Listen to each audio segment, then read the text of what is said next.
کا پروردگار ہے، اختیار مطلق تو اسی کے ہاتھ میں ہے۔ یہ ہے اس جبر و قدر کی موجوں کا آپس میں گڈمڈ ہو جانا۔ اس ضمن میں اب چند باتیں آپ سے عرض کر دوں۔ ہمارے ہاں اس موضوع پر چونکہ قرآن مجید میں بہت سی آیات وہ ہیں کہ جو اس بات کی طرف اشارہ کرتی ہیں کہ انسان خود فیصلہ کرتا ہے، خود عمل کرتا ہے، یہی وجہ ہے کہ جزا و سزا کا مستوجب ہے۔ چاہے صحیح راستہ اختیار کرے تو اس کے لیے ثواب ہے، جزا ہے، غلط راستہ اختیار کرے گا تو عذاب ہے، سزا ہے۔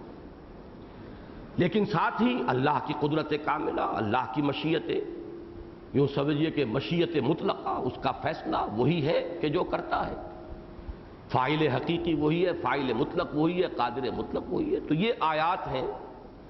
مولانا مودودی نے جو کتابچہ لکھا ہے، رسالہ کہیے، مسئلہ جبر و قدر پر بڑی تفصیل سے انہوں نے قدریہ کا مسلک اور اس کے لیے قرآن مجید کی آیات جن سے وہ استدلال کرتے ہیں، جبریہ کا مسلک اور جو آیات قرآن مجید کی ان کی رخ کی طرف جس کا اشارہ ہے اور وہ جبریہ کی طرف جو ہے استدلال جو ہے انہیں اس سے ملتا ہے، وہ ساری تفصیل دے دی ہے۔ میں اس تفصیل میں اس وقت نہیں جانا چاہتا۔ البتہ یہ جان لیجئے کہ اس بحث کا آغاز ہو گیا تھا تابعین ہی کے دور میں۔ صحابہ کرام کے بارے میں یہ بات ہمارے سامنے رہنی چاہیے، ان کا مزاج بالعموم فلسفیانہ نہیں تھا، خاص طور پر منطقی فلسفہ جو ہے، منطق کی بنیاد پر فلسفہ، بال کی کھال اتارنا، منطق جو ہے قرآن مجید کا بھی عام اسلوب منطقی نہیں ہے اور صحابہ کا انداز بھی منطقی نہیں تھا۔ نمبر دو یہ کہ ان کی طباع پر عمل کا، فعالیت کا غلبہ تھا۔ جو بات واضح ہو گئی ہے کر گزرو۔ باقی قرآن مجید کی بہت سی آیات ایسی ہیں کہ بس جو اس سے اصل جو سبق ہے وہ لے لینا چاہیے، باقی زیادہ گہرائیوں میں جانے کی ضرورت نہیں۔ اس میں اللہ کی عظیم حکمت تھی، تاریخ انسانی کا عظیم ترین معجزہ ہے جو رونما ہوا ہے۔ کل 20 برس میں عظیم انقلاب برپا کیا محمد الرسول اللہ صلی اللہ علیہ وسلم۔ اس کے لیے ضرورت ایک ایسی قوم کی تھی، کوئی ایسی ہی قوم جو ہے اس کا آلہ بن سکتی تھی، ذریعہ بن سکتی تھی، جس میں یہ منطقیانہ منہ شگافیوں کا مزاج ہی نہ ہو، ذوق ہی نہ ہو، بلکہ وہ ایک بات کو سمجھے، دل گواہی دے کہ حق ہے، فطری اسلوب، فطری استدلال، اس سے جو بات سمجھ میں آ گئی اب کر گزرے، ہرچہ باد آباد ماں کشتی دراب انداختے۔ ایک مضمون بڑا پیارا لکھا تھا چشتی صاحب نے اسی موضوع پر کہ صحابہ کا یہ مزاج تھا، لہذا یہ بحثیں وہاں تھی نہیں۔ اللہ تعالیٰ خالق خیر ہے یا خالق شر بھی ہے؟ اب اللہ کو اگر خالق خیر کہیں گے صرف تو پھر شر کہاں سے آ گیا؟ کوئی اور خالق ماننا پڑے گا۔ خالق شر بھی کہیں تو یہ گستاخی ہے، سوء ادب ہے اللہ کی جناب میں۔ تقریباً 1.5 صدی پیشتر ہمارے ہاں اس ہندوستان میں بڑے بڑے مسائل ہو گئے تھے جن کی وجہ سے، چونکہ آج ابتدا میں بھی ذکر میں نے کیا تھا شاہ اسماعیل شہید رحمۃ اللہ علیہ کا، تو مولانا فضل حق خیر آبادی یہ ایک دوسرا مکتبہ فکر تھا، یہ فلسفی تھے بنیادی طور پر، منطقی اور فلسفی۔ خیر آباد کا مکتبہ فکر مشہور ہے، ان کے مابین بحثیں چلی ہیں اور بڑے عجیب مسائل تھے۔ امکان کذب ایک مسئلہ ہے، اللہ تعالیٰ جھوٹ بولنے پر قادر ہے یا نہیں؟ اب کہیے کیا کہیں گے؟ کہیے جھوٹ بولنے پر قادر ہے تو یہ اللہ کی جناب میں گستاخی ہو گئی، کہے قادر نہیں ہے تو قدرت محدود ہو گئی، جبکہ اس کی قدرت مطلق ہے۔ یہ بحثیں جو ہیں یہ بعد کے دور میں تو چلی ہیں، لیکن یہ کہ صحابہ کرام کے ہاں آپ کو ان بحثوں کا کوئی تذکرہ نہیں، بلکہ یہ کہ خاص طور پر جبر و قدر کے مسئلے میں تو روکا ہے حضور نے صلی اللہ علیہ وسلم۔ یہ واقعہ پیش آیا کہ حضور اپنے حجرے سے برآمد ہوئے تو کچھ صحابہ تھے مسجد میں اور ان کی آوازیں بلند ہو گئی تھی آپس میں بحث کرتے ہوئے۔ بہرحال کوئی شاذ اکا دکے تو وہاں بھی ایسے لوگ تھے کہ جن کا مزاج اس طرح کا تھا، اور ہو سکتا ہے واللہ عالم کے سلمان فارسی ہو وہ کہ جو اس بحث میں لگے ہوئے، وہ تو ایرانی تھے، ان کا مزاج تو منطقی، معقولات کا معاملہ جو ہے ایرانی تو یوں سمجھیے ایرین ریسز جتنی بھی ہیں، آریائی نسلیں، ان کے رگ و پے میں منطق ہے اور فلسفہ ہے، یہ ان کا مزاج ہے، طبیعت ثانیہ ہے۔ تو بحث ہو رہی تھی جبر و قدر پر۔ تو حضور کا چہرہ غصے سے تمتما اٹھا. الہذا امرتم الہذا ارسلتم، کیا میں اس بحث کے لیے بھیجا گیا ہوں؟ کیا تمہیں اس کام کا حکم ہوا ہے؟ روک دیا گیا ہے اس قسم کے مسائل پر زیادہ گفتگو نہ ہو. لیکن یہ کہ آخر مسئلہ تو ہے، اس اعتبار سے بھی ہے کہ وہ قدر پر ایمان جو ہے، تقدیر پر ایمان، وہ تو آرٹیکلز آف فیتھ میں شامل ہے. آمنت باللہ وملائکتہ وکتبہ ورسلہ والیوم الآخر والقدر خیرہ وشرہ من اللہ تعالی والبعث بعد الموت. اور یہ حدیث جبرائیل میں ہے، وہ حدیث جسے کہ ام السنہ کہا گیا. احادیث کے جملہ ذخیرے میں جس کا مقام وہ ہے کہ جو سورہ فاتحہ کا ہے قرآن مجید میں، ام الکتاب ہے یہ، وہ ام السنہ ہے. اب جب وہ ایک ہمارے ایمانیات کا ایک جزو لازم ہے تو ذہن انسانی تو ادھر جاتا ہے، کوئی نہ کوئی تعبیر تو اس کی ہونی چاہیے. بہرحال میں نے اس وقت جو واقع کے طور پر بات بیان کی کہ اس دور صحابہ میں، دور نبوی میں، دور خلافت راشدہ میں تو وہ جو عمل اور فعالیت اور جہاد اور قتال اور اللہ کے دین کا غلبہ، اس کے لیے سعی و جہد، یہ اتنا پروسیس تیز تھا، اس کا مومنٹم اتنا زیادہ تھا کہ ان مسائل کا کوئی سوال ہی پیدا نہیں. البتہ جیسے ہی دور صحابہ ختم ہوا اب تابعین کا دور آیا، اور تابعین جن سے ہم کلام تھے، جو ان کے شاگرد تھے، وہ تو گویا کہ تبع تابعین ہیں. تیسرا دور شروع ہو گیا. اس میں یہ مسئلہ حضرت حسن بصری رحمہ اللہ تابعین میں بہت اونچے مقام پر ہے. حضرت حسن بصری، اور ہمارے ہاں تصوف کے میدان میں بھی ان کا نام بہت لیا جاتا ہے. 3 سلاسل جو ہے تصوف کے معروف سلاسل میں سے، وہ حضرت علی سے براہ راست پھر سلسلہ ان کا جڑتا ہے حضرت حسن بصری تک. ایک سلسلہ وہ ہے جو حضرت ابو بکر سے شروع ہوتا ہے، اور اس میں نمبر 2 پر سلمان فارسی ہیں رضی اللہ تعالی عنہما. بہرحال مجھے اس وقت اس سے بحث نہیں ہے. حضرت حسن بصری کا جو مقام ہے، محدثین کو ایک بڑا قوی اعتراض ہے اس بات پر کہ حضرت علی سے حضرت حسن بصری کی ملاقات ثابت نہیں. اور یہ بھی ثابت ہے کہ جب حضرت علی کی شہادت ہوئی ہے تو حضرت حسن بصری جو ہیں وہ ابھی بہت چھوٹے تھے، بچے تھے، پیدا تو ہو چکے تھے لیکن بڑے ہی ابھی اوائل عمر کا معاملہ. بہرحال حضرت حسن بصری کے ایک جو حلقہ درس تھا، اس میں ایک شخص تھا واصل بن عطا الغزال، ذہین تھا، فطین تھا. اس نے ایک موقع پر یہ بحث شروع کر دی، اور حضرت حسن بصری نے جو بات کہی اس کو اس نے قبول کرنے سے انکار کر دیا. اسی کے بارے میں آتا ہے کہ پھر وہ حضرت حسن بصری کا حلقہ درس چھوڑ گیا، تعلق منقطع ہو گیا. بعد میں کبھی اس کے بارے میں پوچھا حضرت حسن بصری سے کسی نے، تو انہوں نے فرمایا اعتزل منا، وہ ہم سے علیحدہ ہو گیا. اعتزال کے معنی علیحدہ ہو جانا، وہ ہم سے جدا ہو گیا، اس کا راستہ اور ہے، اب ہمارا راستہ اور ہے. یہاں سے مسلک اعتزال شروع ہوا ہے.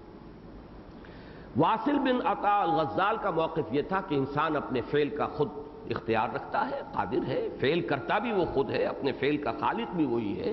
یہی وجہ ہے کہ جزا و سزا کا مستوجب ہے، فعل کا ارادہ بھی اس کا ہے، فعل عملاً بھی وہ کرتا ہے. لہذا اگر خیر ہے تو جزا کا اور ثواب کا، اگر شر ہے تو عذاب کا اور سزا کا مستوجب ہے.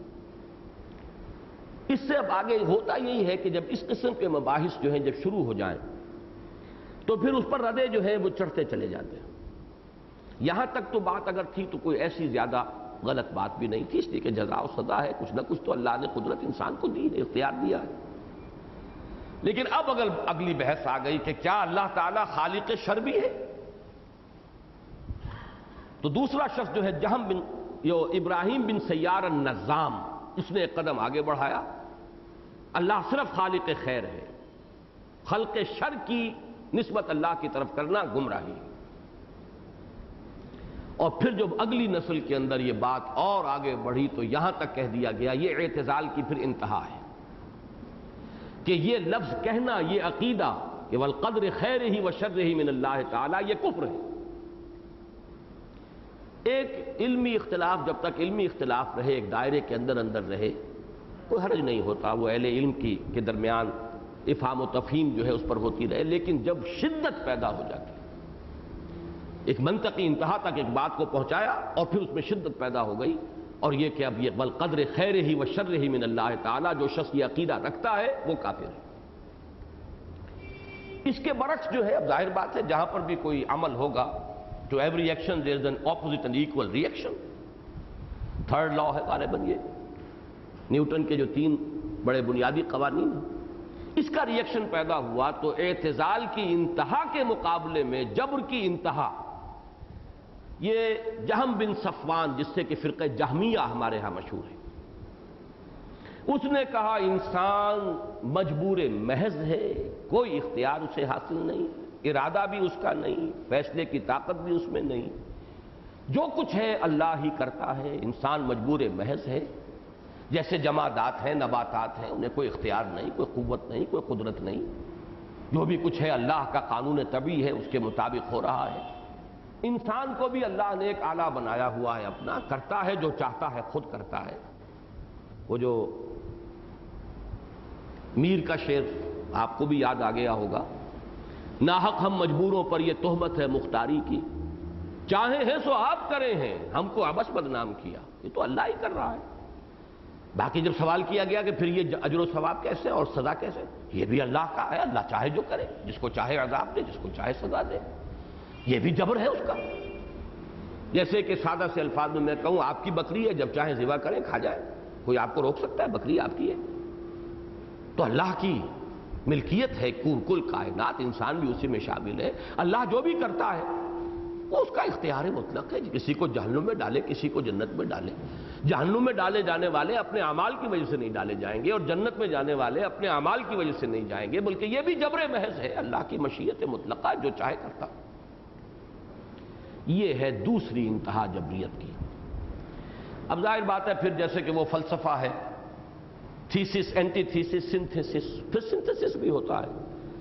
تو اہل سنت کے متکلمین جن میں کہ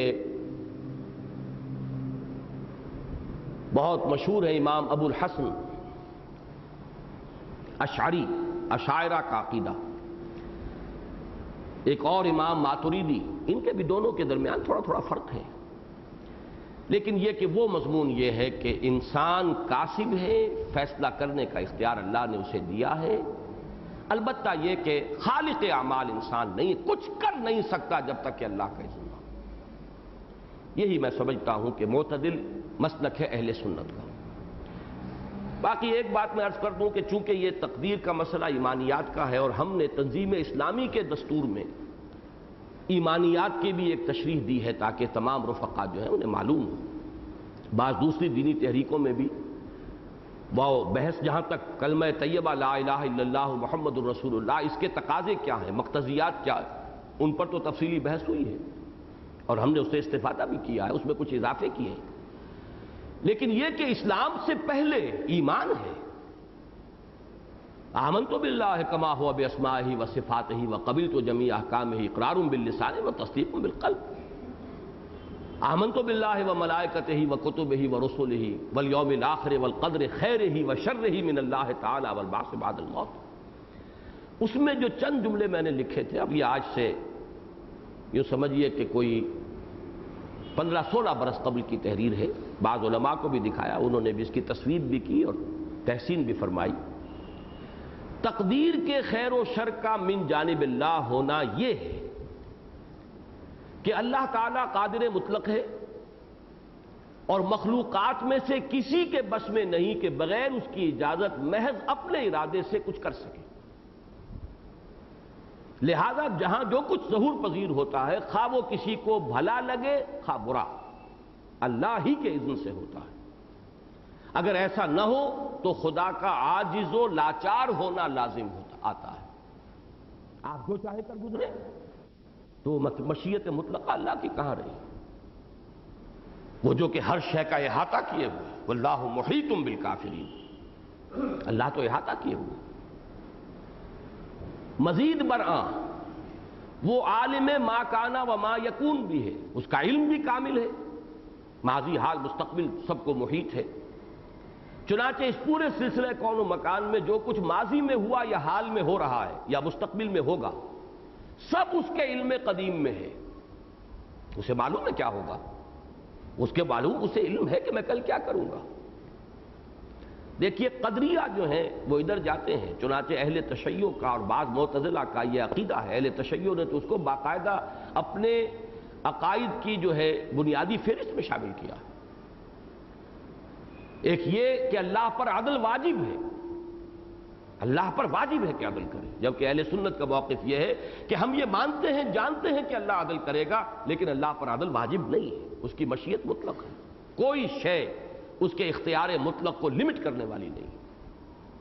اسی طریقے سے ایک اصطلاح ہے اہل تشیع کے ہاں، اللہ کو بدا بھی ہوتا ہے، اور بدا سے مراد کیا ہے؟ کوئی شے جب ظہور پذیر ہوئی تب اللہ کے علم میں آئی۔ اور بدقسمتی سے علامہ اقبال نے بھی کچھ اس کی طرف اپنے لیکچرز میں رجحان شو کیا ہے کہ future is an open possibility, امکان مطلق ہے، اور اللہ کا جو علم قدیم ہے اس کی کچھ کمی جو ہے علامہ اقبال کے ایک خطبے کے اندر اس کا استخفاف جو ہے وہ اس کی طرف رجحان ہے۔ بہرحال یہاں ہم نے جو کچھ لکھا ہے اس کو سنیے۔ چنانچہ اس پورے سلسلہ کون و مکان میں جو کچھ ماضی میں ہوا یا حال میں ہو رہا یا مستقبل میں ہوگا، سب اس کے علم قدیم میں پہلے سے موجود ہے، اگرچہ اس کا یہ علم جبر محض کو مستلزم نہیں ہے۔ یہ ہے جملہ اصل میں کہ جس کو سمجھنا چاہیے، اور اسے میں ایک سادہ سی مثال سے سمجھایا کرتا ہوں، چونکہ یہ بحث چھڑ گئی ہے، میں چاہتا ہوں کہ اب اشکال آپ کا حل ہو کسی طریقے سے۔ آخری جملہ بھی پڑھ لیجئے، پھر میں اسے واضح کروں گا۔ گویا ایمان بالقدر دراصل اللہ تعالیٰ کی دو صفات یعنی قدرت اور علم کے مضمرات اور مقدرات ہی کو ماننے کا نام ہے۔ اللہ کا علم کامل، اللہ کی قدرت کامل، قدرت مطلقہ، علم مطلق، ان دونوں پر یقین کا نام ایمان بالقدر ہے۔ اب وہ جو جملہ تھا کہ اللہ کا علم قدیم جو ہے وہ جبر کو مستلزم نہیں ہے، اس کو مثال سے سمجھیے۔ آپ کسی بچے کو دیکھتے ہیں، اس کے سامنے کوئی کھلونا رکھ دیتے ہیں، آپ کا یہ اندازہ ہے کہ یہ بچہ فوراً لپکے گا، اس کھلونے کی طرف اس کا رجحان ہو جائے گا۔ اکثر و بیشتر آپ کا یہ اندازہ صحیح ثابت ہوگا، لیکن ہرگز یہ نہ سمجھیے کہ وہ آپ کے جبر کے تحت اس کھلونے کی طرف متوجہ ہوا ہے، وہ اس کا اپنا فیصلہ ہے، اس کا اپنا رجحان ہے۔ گویا کہ ان دونوں چیزوں کو علیحدہ رکھ دیجئے۔ ایک ہے علم، پری نالج، پہلے سے کسی شے کا علم ہونا، ایک ہے پری ڈیٹرمینیشن، جبر محض۔ ان دونوں کو علیحدہ کر دیں تو مسئلہ حل ہو جائے۔ باقی بحث و تمہیز کا موضوع بنائیں گے تو الجھ جائیں گے، لیکن جو شخص بھی چاہتا ہے کہ یہ ایمانیات کے اندر اس کے ایک لازمی جز کی حیثیت سے ہے، والقدر خیرہ و شرہ من اللہ تعالی، اس کی کوئی تعبیر اس کے ذہن میں آئے جس پر وہ مطمئن ہو۔ پری نالج ہے اللہ کا، اس کا علم کامل ہونے کے اعتبار سے جو کچھ بھی ہوگا، جو کچھ آپ کریں گے، جو کچھ کوئی اور کرے گا، اس کے علم میں ہے۔ لیکن علم، پری نالج، پہلے سے علم ہونا، جبر کو یعنی پری ڈیٹرمینیشن کو لازم نہیں، مستلزم نہیں ہے، یہ لازمی اس کا تعلق نہیں ہے۔ ظاہر بات ہے کہ ہمارا اندازہ تو صحیح بھی ہو سکتا ہے، غلط بھی ہو سکتا، لیکن اللہ کا وہ علم، پری نالج، غلط نہیں ہو سکتا۔ لیکن اس کو پھر اس درجے میں انٹرپریٹ کرنا کہ گویا کہ انسان مجبور ہے، یہ ہے در حقیقت کے جو غلطی ہے۔ بس اس تھوڑے سے باریک سے فرق کو جو ہے معلوم رکھنا چاہیے۔ البتہ آج میں ایک بات اور عرض کرنے کی جرات کر رہا ہوں۔ میں نے یہ جملہ لکھا بھی تھا، انسان جتنا جاہل و غافل اور محجوب عن الحقائق اور فلسفہ و تصوف اور حیات و نفسیات اس سے جتنا بعید ہوگا، حیاتیات کے علم سے بھی، اتنا ہی وہ قدریہ میں ہوگا۔ میں، میرا ارادہ، میرا فیصلہ، میری مرضی، میری مشیت، میری پسند، میری ناپسند، یہ جو میں کا یہ تصور جو ہے، میں اور میری پسند اور میرا ارادہ اور میرا فکر اور میرا فلسفہ اور میری سوچ، میرا رجحان، جتنا یہ قوی ہے، انسان اتنا ہی حقائق سے دور ہے، غافل و جاہل ہے، حیوانی سطح پر ہے۔ جتنا انسان پر انکشاف ہوتا ہے حقیقت کا، جتنی علم میں گہرائی ہوتی ہے، چاہے وہ حیاتیات کی ہو، چاہے نفسیات کی ہو، جتنا بھی انسان کے اندر دروبینی کا جذبہ پیدا ہوتا ہے، اسے محسوس ہوتا چلا جاتا ہے کہ جتنا کچھ میں محسوس کرتا ہوں، کوئی دھوکہ کھا رہا ہوں، اتنا میرے پاس اختیار ہے نہیں۔ تدریجاً یہ قدریت جو ہے اس کا دائرہ سکڑنا شروع ہوتا ہے جبریت کی طرف۔ اسی کی تعبیر ہے جو فانی نے کی ہے بڑی پیاری تعبیر ہے. وہ جو میر کا شعر میں نے آپ کو سنایا وہ تو بہرحال ایک ہی بالکل ایک حقیقت کی طرف وہ جبر بحث ناحق ہم مجبوروں پر یہ تہمت ہے مختاری کی چاہے ہیں تو آپ کرے ہیں ہم کو عبث بدنام کیا. یہ تو جبر محض ہے لیکن بہت خوبصورت جامہ پہنایا ہے اس جبر کو فانی نے. فانی تیرے عمل ہمتن جبر ہی سہی سانچے میں اختیار کے ڈھالے ہوئے تو ہیں. ایک سانچہ تو اختیار کا ہے اوپر تمہیں محسوس تو ہوتا ہے کہ میں کر رہا ہوں میری مرضی ہے میرا فیصلہ ہے میری پسند ہے میری یافت ہے میرا علم یہاں تک پہنچا ہے میں نے اس حقیقت کو ڈگ آؤٹ کیا ہے تلاش کیا ہے. تو فانی تیرے عمل ہمتن جبر ہی سہی سانچے میں اختیار کے ڈھالے ہوئے تو ہیں.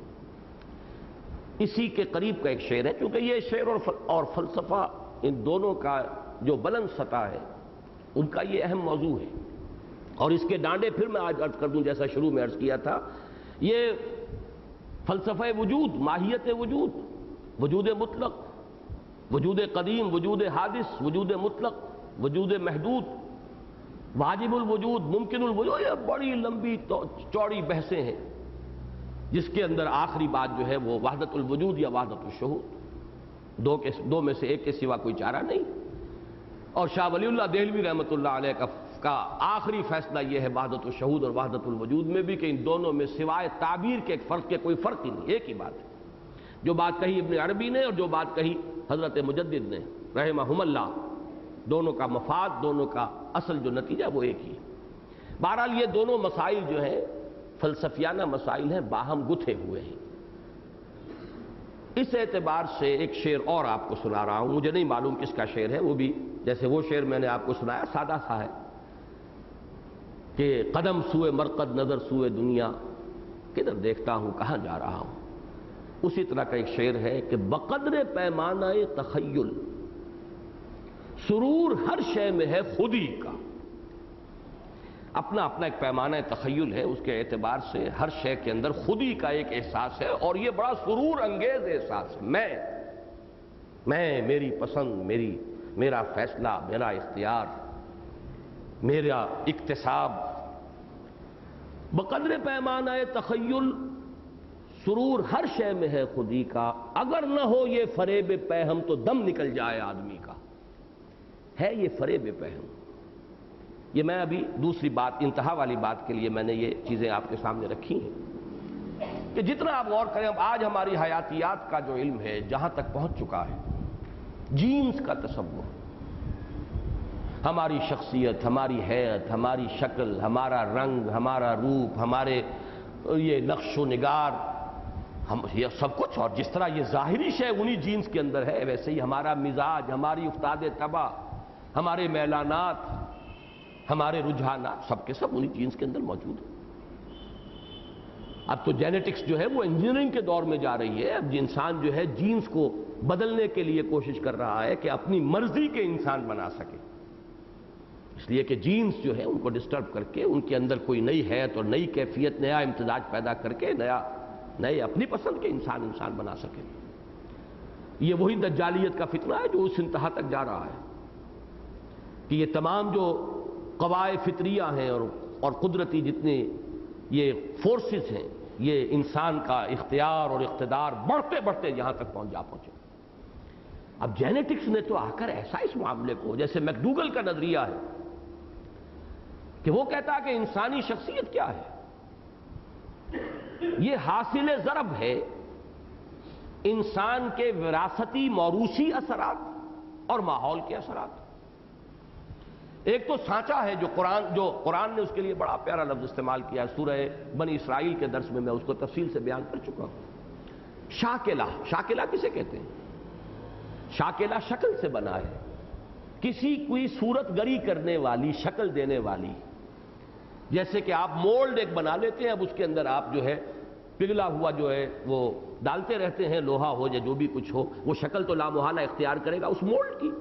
پیٹرن بھی اس کو کہتے ہیں اور ہمارے مستریوں میں وہ لفظ بدل کر پاٹن بن گیا ہے. پاٹن بناؤ پہلے پاٹن بنے گا پھر اس کے مطابق چیز ڈھلتی چلی جائے گی. یہ ہے شاکلہ. یہ شاکلہ تو لے کر آئے ہیں ہماری جینز نے ہمیں متشکل کیا ہے، ہماری صورت بنائی ہے، جیسی صورت ظاہری بنائی ہے ویسے ہی اندر کے میلانات بھی بنائے ہیں۔ تو ایک ہے حصہ ہماری شخصیت کا وہ کہ جو موروثی ہے، والدین سے۔ والدین تو ہم کہتے تھے پہلے بھی، اب تو آپ کو معلوم ہے، پتہ نہیں 100ویں پیڑھی کا کوئی جو ہے وہ جین وہ آج مجھ میں آ گیا ہو۔ یہ تو نہیں ہے کہ صرف والدین سے ہی آ رہا ہے، یہ جینز تو چلے آ رہے ہیں، بڑے قدیم چلے آ رہے ہیں۔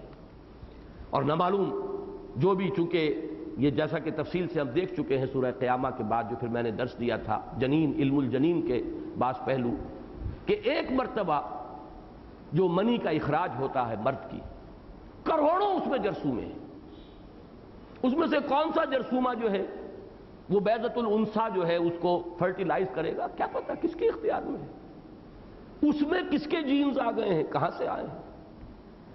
تو معلوم ہوا کہ ایک تو ہماری شخصیت کا شاکلہ جو ہے اس کو فارم دینے والی شے وہ ہمارے جینز ہیں۔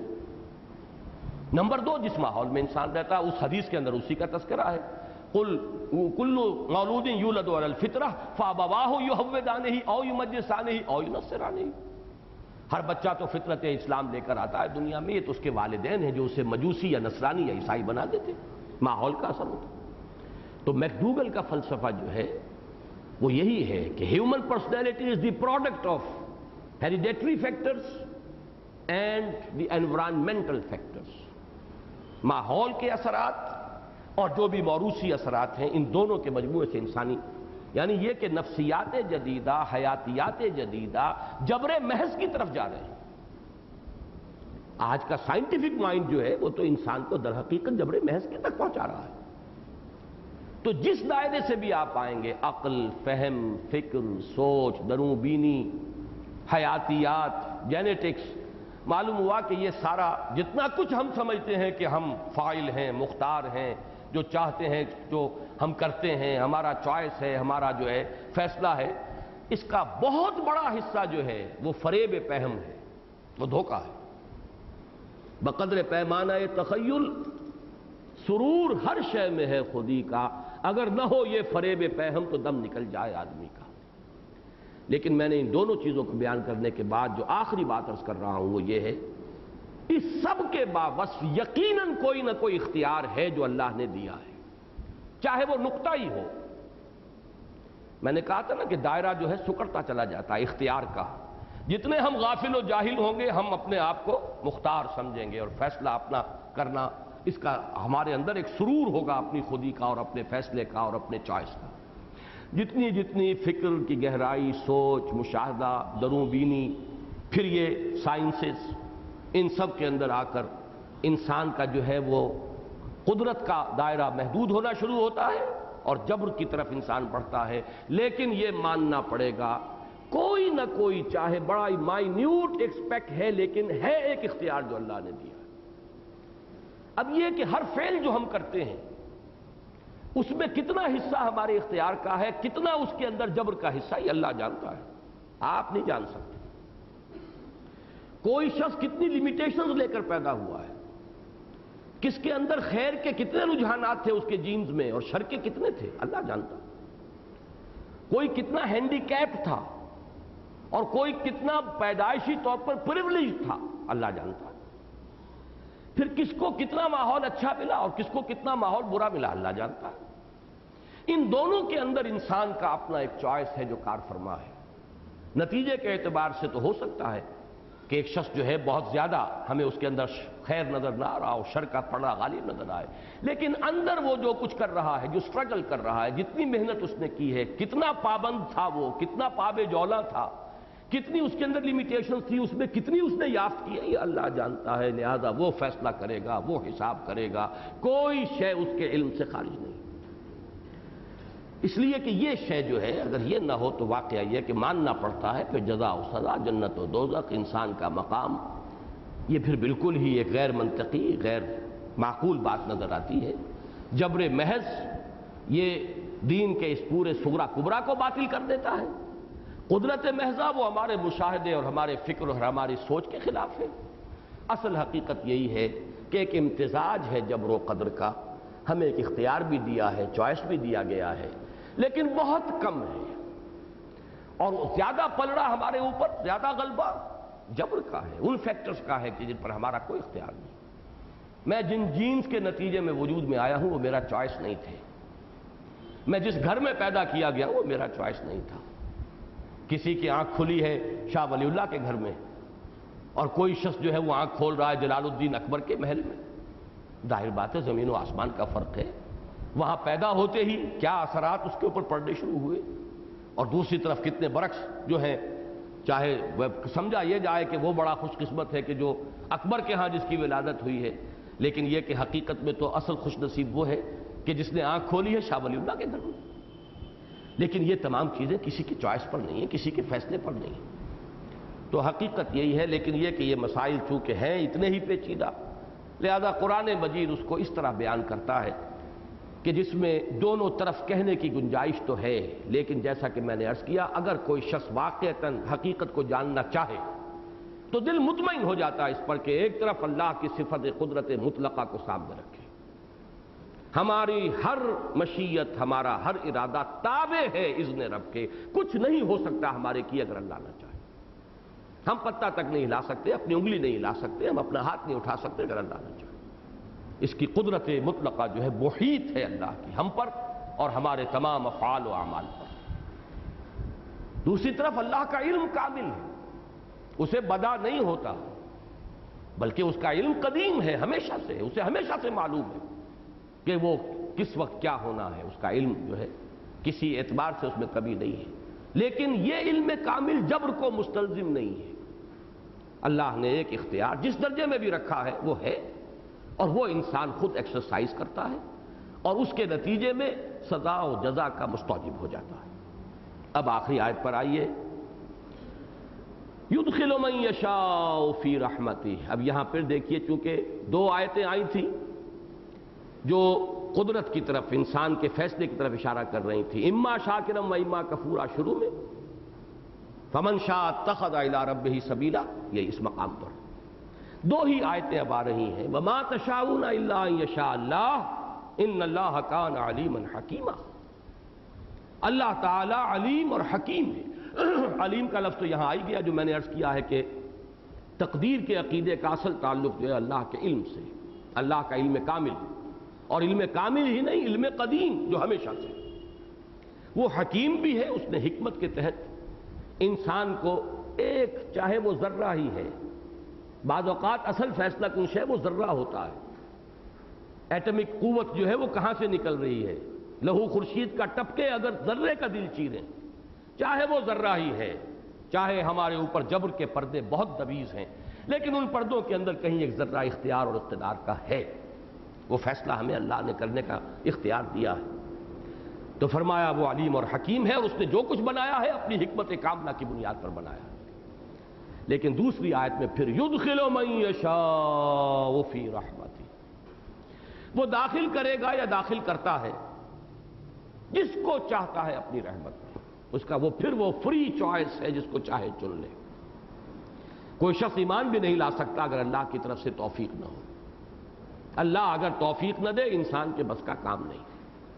کوئی خیر آپ سے وجود میں نہیں آ سکتا اگر اللہ کا اذن نہ ہو، اللہ کی تیسیر اور توفیق نہ ہو۔ لہذا اللہ جو ہے جس کو چاہتا ہے، جس نے خیر کا ارادہ کیا، اللہ اس کو اس خیر کی توفیق دیتا ہے۔ بعض مقامات ایسے ہیں کہ جس پر اللہ تعالیٰ نے ان دونوں چیزوں کو جمع کر دیا ہے۔ سورہ صف کے پہلے رکوع میں ایک مقام ہے اس نوعیت کا، فلما زاغوا ازاغ اللہ قلوبہم واللہ لا یہدی القوم الفاسقین۔ جب وہ ٹیڑے ہوئے، کج ہوئے، اللہ نے ان کے دل بھی کج کر دیے۔ خیر کا میدان آپ نے فیصلہ کر لیا، بھائی ایک فیصلہ کرنے ہی کی تو بات ہے نا، وہ ڈنڈی ذرا سی ادھر کو ٹلٹ ہونے والی بات ہے، جس سے کہ معلوم ہو جاتا ہے کہ انسان میں ایمان ہے کہ نہیں ہے ذرا سی جنبش۔ ویل للمطففین الذین اذا اکتالوا علی الناس یستوفون واذا کالوہم او وزنوہم یخسرون۔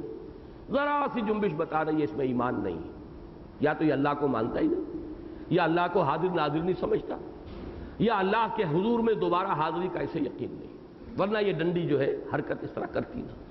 تو وہ جو بڑی ہی حقیر سی حرکت ہے انسان کے اپنے اندر باطن میں، جو نقطہ ہے اس کے اختیار کا، چاہے وہ مائنیوٹس پیک ہے، اسی سے فیصلہ ہوتا ہے۔ لیکن جب انسان فیصلہ کرتا، اللہ کی تیسیر ہوتی ہے، جو سورۃ اللیل میں ہے، فَأَمَّا مَنْ أَعْطَىٰ وَاتَّقَىٰ وَصَدَّقَ بِالْحُسْنَىٰ فَسَنُيَسِّرُهُ لِلْيُسْرَىٰ وَأَمَّا مَنْ بَخِلَ وَاسْتَغْنَىٰ وَكَذَّبَ بِالْحُسْنَىٰ فَسَنُيَسِّرُهُ لِلْعُسْرَىٰ۔ یہ اس کی توفیق اور تحصیل ہے۔ يُدْخِلُ مَن يَشَاءُ فِي رَحْمَتِهِ وَالظَّالِمِينَ أَعَدَّ لَهُمْ عَذَابًا أَلِيمًا۔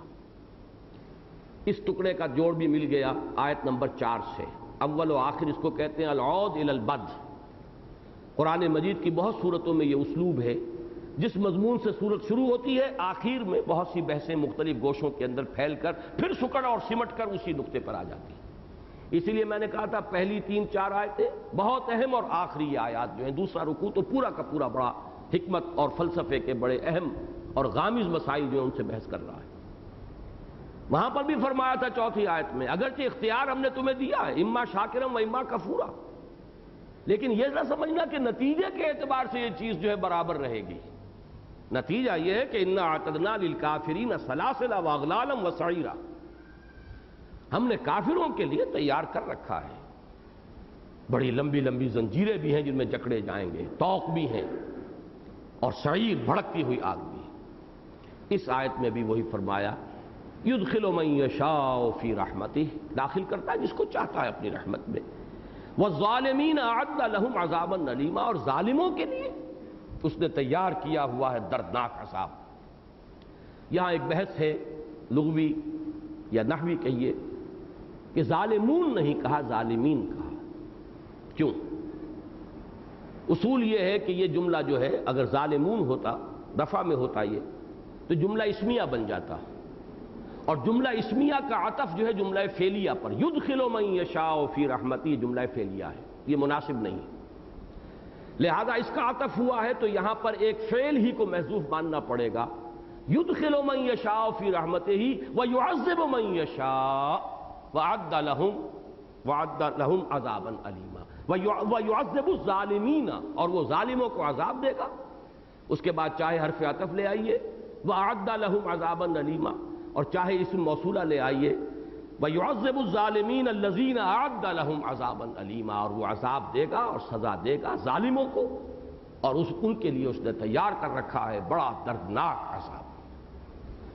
بہرحال جس قدر بھی مجھ سے ممکن ہو سکا ہے میں نے کوشش کی ہے کہ اس مسئلے کا جو ایک درمیانی اور متوسط اور معتدل جو موقف ہے وہ آپ حضرات کے سامنے آ جائے۔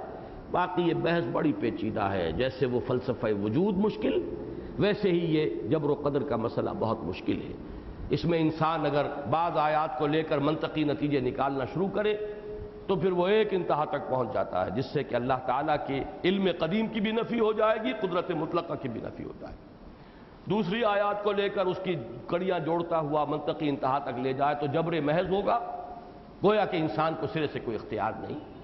حقیقت جو ہے اس کے بین بین ہے، اگرچہ جبر کا پلڑا بہت بھاری ہے، وہ جو ہمارا اختیار ہے اور اقتدار ہے وہ بہت محدود ہے، بہت تھوڑا اللہ جانتا ہے، اور اسی کے حساب سے اور اسی کے تمام فیکٹرز کو ملحوظ رکھ کر اللہ تعالیٰ ہر شخص کے ساتھ علیحدہ علیحدہ حساب کرے گا۔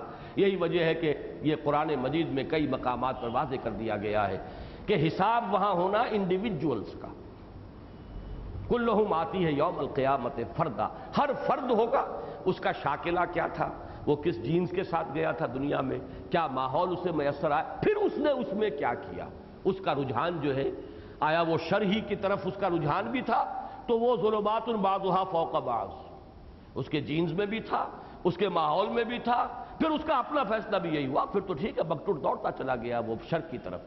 لیکن یہ ہے کہ اگر اس کے اندر رجحان خیر کا تھا، اس نے خیر کی کوشش کی ہے، اپنی جینز کے خلاف سٹرگل کی ہے، اپنے ماحول کے خلاف سٹرگل کی ہے، کتنا پہنچ پایا یہ اللہ تعالیٰ جانتا ہے، اسی کے حساب سے اس کا اجر و ثواب ہو جائے گا۔